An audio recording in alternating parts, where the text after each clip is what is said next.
They get James Harden, a player that can perform at elite level, versus Ben Simmons, who was giving them nothing. So would you rather have a car that's operational or a car that won't crank, that just sits in your yard on block? This season, he's 22, 8, and 10. I'm looking at Simmons' number, 0 games played. Can I interest you in that? The deal is done.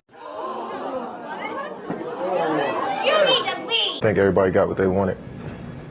What's good, YouTube, man? Welcome back to another episode of Self Check. Been watching, them E. Coming back at y'all again, solo dolo, man. Now, before we get started, man, I want to say I appreciate all you goats clicking on this video. If you're a returning viewer, what's good, goat? I appreciate you coming back. If you're a new viewer, stay towards the end of the video, man. I'm sure you're gonna like it. If not, check out some of our other work. You might like that as well. James Harden is on his way to Philly. Him and Paul Millsap headed to Philly. Ben, Seth, Drum, and then I think a 2022 first round pick and a 2027 first round pick is headed to Brooklyn. James Harden for like the second team in a row. The same way he forced his way up out of Houston, he forced his way up out of Brooklyn. Now with Brooklyn, I can get where he coming from, right? I know they was trying to sell him on a thing if it was gonna be you, KD, Kyrie, y'all three together, y'all gonna be unstoppable, right? But the whole time, them guys only played 16 games together, and they was together for who knows how many games. I feel like I'm beating a dead horse with this whole. Every time we talk about the Nets, we talk about how last season, how they lost to Milwaukee. If they was healthy, they would have won. If KD big toe was a little bit smaller on the three-point line when he shot that shot to kind of tie the game up, sending the OT, they would have beat Milwaukee. Whatever. Okay, so now you come into this season with redemption on your mind. You want to, get your payback. But and this mandate is in effect, and Kyrie isn't getting vaccinated, and everybody's supposed to be all in, focused on that one goal. And kind of Kyrie, as much as Kyrie is my dog, anybody who knows me know I've been rocking with Kyrie ever since he jumped into the league. I'm not gonna side with Kyrie. I'm gonna be on the side that makes sense. If the mission is to come in and win a championship and be focused, everybody should be on the same page. So I can get where James Harden has this frustration with Kyrie, and also at the same time, it reports and stuff. But the thing about reports, I would like for players to kind of come out and kind of just say like, nah, bro, that's cap. Like even like when James Harden, he had the little interview after they played the Lakers, and I can kind of tell, you can see it in his face. Sometimes you ain't gotta say nothing, your body language can say it all. But like how he kind of was saying like, oh yeah, you know what I'm saying, whatever y'all heard about me being unhappy, that's cap. Even though his body language showed it, like that shit is true. But these reports, they saying like KD and James have different ideals of how the Brooklyn Nets should play. James Harden likes to kind of methodically and break them down and kind of do what he do. And KD, and they were saying like Patty Mills and everybody, they kind of want to play fast. So you kind of got your two stars on two separate pages on how they want to play and stuff like that. That probably got into the way. Again, not to sound like I'm beating a dead horse, but like when me and T did our championship or bust video for the Brooklyn Nets, also go check that out.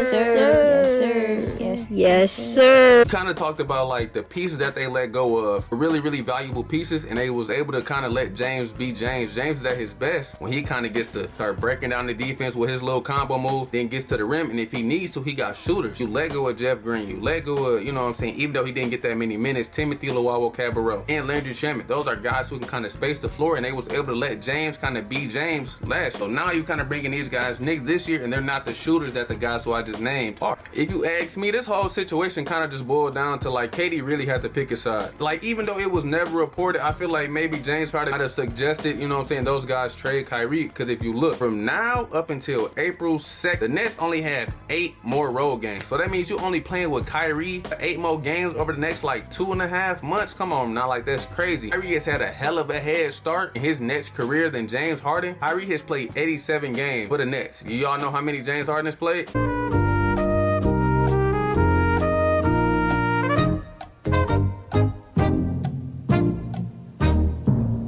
80. So with Kyrie having that much of a head start being on the team before James Harden, he's only played 7 more games. So I can kind of see where James Harden just whole frustration with the situation is coming from, and he might have just been like, you know what, bro, we tried it, y'all on bullshit, I get it, whatever. I gotta pack my things, I gotta leave, I gotta go chase this ring. You know what I'm saying? The thing with this is like James Harden, to me, now that you done forced your way out, I mean, after this, where do you go? You ain't going back to Brooklyn, and any other contending team, I don't think he's going there either. So this Philly stuff has to work with him, Joel, and Doc, and they gotta find some way to kind of get all on the same page and make this thing work. Crazy thing about this, right? And Sunday had brought this up on ESPN when they was breaking down everything else along with this trade. James Harden extension, right? Now that he then finally left Brooklyn, he never signed the extension with Brooklyn, but as soon as he got to Philly, he signed the extension, right? So Philly will have James this year and next year. After this contract is up next year, he's eligible for a 4-year, $233 million contract, right? What? Which means when James Harden is like 36 or 37 years old, James Harden will be making $61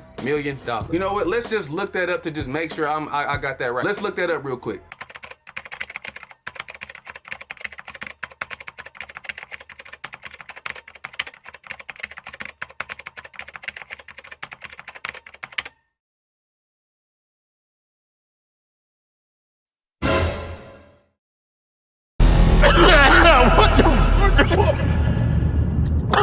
gotta kind of make this work, because if not, if it doesn't work here, right? Let's say Philly doesn't win a championship with these two. Ain't nobody offering him that shit. And another thing, okay, so now that he didn't force his way out, the whole thing with James is, I feel like he's accomplished almost everything in his career, right? James has won the MVP. He's led the league in scoring 3 times in a row, from 2018 to 2020. He led the league in assists in 2017. He's been in the All-Star game 10 times, All-NBA first team 10 times. Only thing really missing on that resume is a ring. Is this James' best chance to win it? I feel like he has to win it. I'm willing to go out on a limb and say, if James Harden does not win a ring, he might go down as the greatest player in NBA history to not win a ring. The only person who might come close. But you know what? Let's look it up real quick. Let's see. You look at Karl Malone, you look at Charles Barkley, hey, Chuck, you look at Patrick Ewing, you look at Allen Iverson, Elgin Baylor. Those probably some of the top names that maybe stand out the most, and maybe John Stockton, because John Stockton's steal record and assist record will not be touched. I don't think so, no time soon. But the person with the resume who probably comes the closest to James Harden in terms of being the greatest player to not ever win a ring might be Allen Iverson, because Allen Iverson got 1 MVP, led the league in scoring 4 times. That's 1 more time than James. Led the league in steals 3 times. He has made the All-Star team 1 more time more than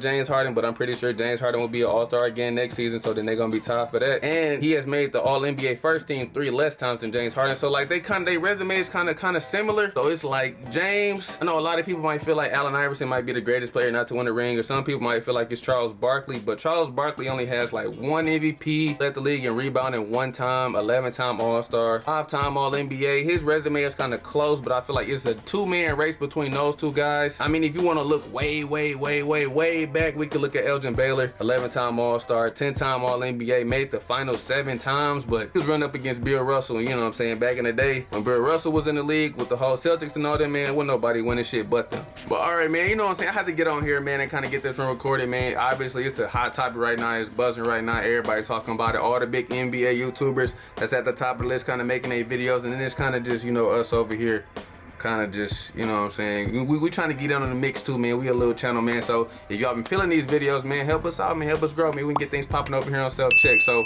I appreciate all you ghosts, man. Like, comment, subscribe, man. If you've been feeling this video, again, if you new, check out some of our old work, man. See if you like that. Again, I'm E. This has been another episode of Self Check. MJ in the background, man. I appreciate y'all. I'll be catch y'all the next one. Peace.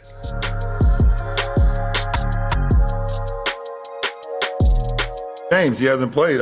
He's like, missed. what happens if he doesn't? Oh, he got traded. He's healthy now. He's missed the last 3 with a hammy.